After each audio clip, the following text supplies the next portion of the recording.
విద్యా సంస్థలోకి విద్యార్థి సంఘాలను నిషేధిస్తూ ప్రభుత్వం ఏదైతే ఉత్తర్వులు తీసుకొచ్చిందో ఆ ఉత్తర్వులను నిరసిస్తూ వైఎస్ఆర్ సిపి యొక్క విద్యార్థి సంఘాల నేతలు అయితే ఆందోళన నిర్వహిస్తున్నారు. విజయవాడలోని అంబేద్కర్ విగ్రహం వద్ద వినతిపత్రం అందించి వారి నిరసన తెలియజేస్తున్నారు. ఎందుకు ఈ నిరసన తెలియజేయాల్సిన పరిస్థితి ఏర్పడింది అనేది వారి మాటలను విందాం. ఎందుకని విద్యార్థి సంఘాలని విద్యా సంస్థలకు ఎందుకు నిషేధించారు? మీరు ఎందుకు ఏం డిమాండ్ చేస్తున్నారు? అంటే కూటమి ప్రభుత్వం అధికారం చేపట్టి 15 నెలలు అవుతుంది. 15 నెలల కాలంలో ఆ ప్రభుత్వం యొక్క వైఫల్యాలు విద్యా సంస్థలు బహిర్గతం అవుతాయనే ఒక భయాందోళనతోటి నారా లోకేష్ ఈ ఉత్తర్వులు ఇప్పించారు. ఈరోజు రాష్ట్రంలో ప్రభుత్వ పాఠశాలల నిర్వహణ చాలా దారుణంగా ఉంది.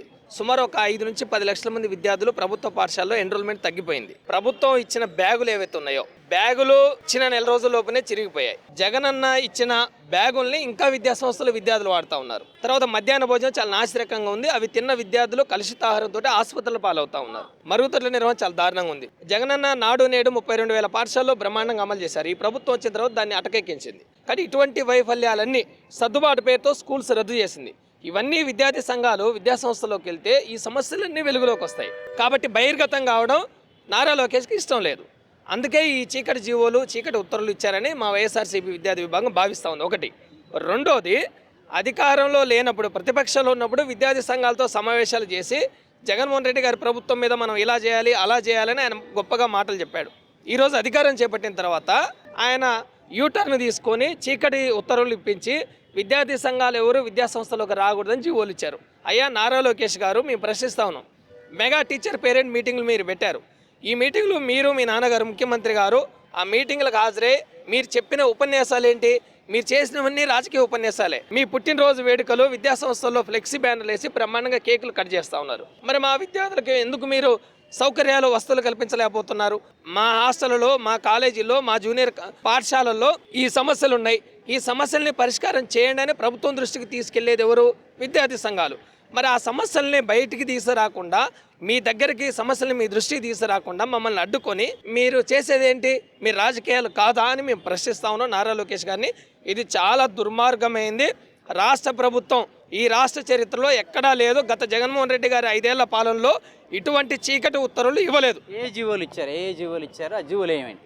ఇప్పుడు జీవోలు చాలా స్పష్టంగా జూనియర్ కాలేజీలకి పాఠశాలకి ఇచ్చింది ఏంటంటే, స్కూల్ మేనేజ్మెంట్ కమిటీలు విద్యార్థుల తల్లిదండ్రులు వీళ్ళు మినహా ఎవ్వరూ విద్యా సంస్థలకు రాకూడదు అని ఈ జీవోలు ఇచ్చారు. మీరు ఎందుకు ఇచ్చారు ఈ జీవోలు?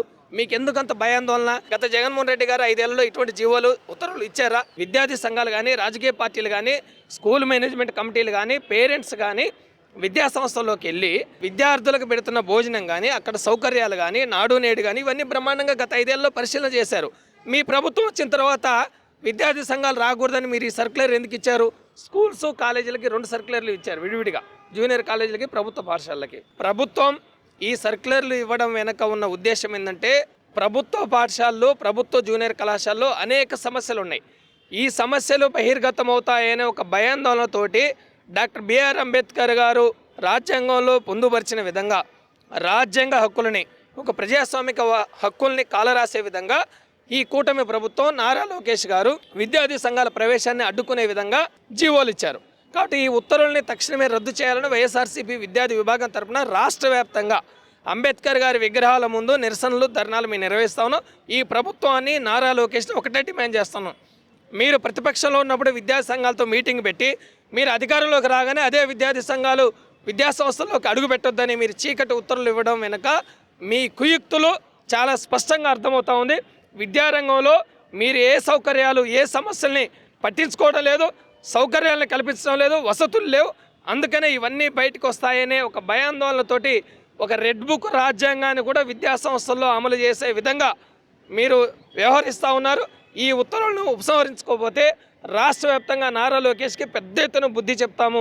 అన్ని విద్యార్థి సంఘాలతో కలిసి సంఘటితంగా ఉద్యమాలు నిర్వహిస్తామని మా వైఎస్ఆర్సీపీ విద్యార్థి విభాగం తరఫున డిమాండ్ చేస్తాం. మీరు చెప్పండి, ఎన్టీఆర్ జిల్లాలో సంక్షేమ హాస్టల్ పరిస్థితి ఎలా ఉంది? విద్యార్థి విభాగంగా మీరు సందర్శించారు. మేము ఏదైతే గత 4 రోజుల క్రితం నుంచి ప్రతి hostel, SC hostel, BC hostel తిరగటం జరుగుతుంది. అక్కడికి వెళ్తే మౌలిక సదుపాయాలు కూడా లేని పరిస్థితులు. పిల్లలకి కనీసం వాష్రూమ్స్ నీట్గా లేవు, మంచి బెంచీలు లేవు, మంచి ఒక క్లాస్ రూమ్లోకి వాటర్ కారుతూ వెళ్తాకి కనీసం వాళ్ళు నడుస్తాకి కూడా రొచ్చుగా ఉండి ఆ దారి కూడా సరిగ్గా లేకుండా ఉండి పరిస్థితులు చాలా ఉన్నాయి. వాళ్ళ ఫుడ్ చూస్తే మరీ ఎంత దారుణంగా ఉందంటే, పురుగులతో ఉన్న బియ్యం, ఏది ప్యాక్ చేసిన బియ్యంలోనే ఏది మనకైతే ప్యాకేజ్ ఏది వస్తుందో దాంట్లోనే పురుగులు ఉన్నాయి. ఇలాంటివి నాశరకమైన బియ్యాన్ని అలాంటివన్నీ పెట్టి ఈ కూటమి ప్రభుత్వం పిల్లల దగ్గర ఏం సాధించాలనుకుంటుందో నాకు తెలియదు. ఏదైతే ఇవన్నీ ఖచ్చితంగా మేము వైఎస్ఆర్ఎస్యూ తరపున మేము అన్నీ రిప్రజెంట్ చేస్తున్నాము. ప్రతి కలెక్టర్కి, ప్రతి డిఈఓకి అందరికీ మేము రిప్రజెంటేషన్ ఇస్తున్నాం. కానీ ఎవ్వరు ఈ దేని గురించి పట్టించుకునే పరిస్థితుల్లో లేరు. సో నేను రెడ్ బుక్ రాజ్యాంగాన్ని ఎమ్మటే ఆపి ఈ పిల్లల పక్షాన అందరూ నుంచొని మేము వైఎస్ఆర్సీపీ తరపున మేము నుంచుంటాము. అదేవిధంగా వాళ్ళకి స్టాండ్ తీసుకొని మేము వాళ్ళకి కావాల్సిన మౌలిక సదుపాయాలను కూడా అందించే విధంగా చేస్తాం. ఏదైతే భవిష్యత్తులో ఎటువంటి ఉద్యమాలు చేపట్టే అవకాశం లేదు. ఇప్పటికీ మీరు చాలాసార్లు చేశారు ఈ జీవోలను వ్యతిరేకిస్తూ. ఇప్పటికీ ఎక్కడ ప్రభుత్వం స్పందన లేదు. ఎటువంటి ఉద్యమాలు చేసే అవకాశం ఉంది ఈ జీవోలు రద్దు చేయమని? ఇప్పటికే రాష్ట్ర వ్యాప్తంగా ఇక్కడ అంబేద్కర్ గారి విగ్రహాల ముందు నిరసన తెలియజేస్తూ ఉన్నాం. భవిష్యత్తులో మరిన్ని కార్యక్రమాల్ని ప్రభుత్వం ఈ ఉత్తర్వులను రద్దు చేసుకునేంత వరకు పెద్ద ఎత్తున ఉద్యమిస్తాం. మిగతా సంఘాలందరినీ సమీకరించి అన్ని సంఘాలు కలిసి సంఘటితంగా ఈ ఉత్తర్వుల్ని తక్షణమే రద్దు చేయాలని ప్రభుత్వ విద్యా సంస్థల్లో విద్యార్థి సంఘాల ప్రవేశాన్ని నిషేధిస్తూ రాష్ట్ర ప్రభుత్వం ఇచ్చిన ఈ చీకటి ఉత్తర్వుల్ని రద్దు చేసేంత వరకు పెద్ద ఎత్తున ఉద్యమిస్తామని ఈ సందర్భంగా హెచ్చరిస్తా ఉన్నాం. రవిచంద్ర, వైఎస్ఆర్సీపీ విద్యార్థి విభాగం రాష్ట్ర వర్కింగ్ ప్రెసిడెంట్. ఏదైతే చీకటి జీవోలు ఉన్నాయో ఆ జీవోలను తక్షణమే రద్దు చేయాలని, రద్దు చేసే వరకు తమ ఉద్యమం ఆగదని, ఒకవేళ రద్దు చేయని పక్షంలో రాష్ట్ర వ్యాప్తంగా ఉద్యమం ఉధృతం చేస్తామని అయితే రవిచంద్ర హెచ్చరిస్తున్నారు. వీడియో జర్నలిస్ట్ రెహమాన్తో నాని, ఏపీ అమరావతి, అభినవ్ భారతి, విజయవాడ నుంచి.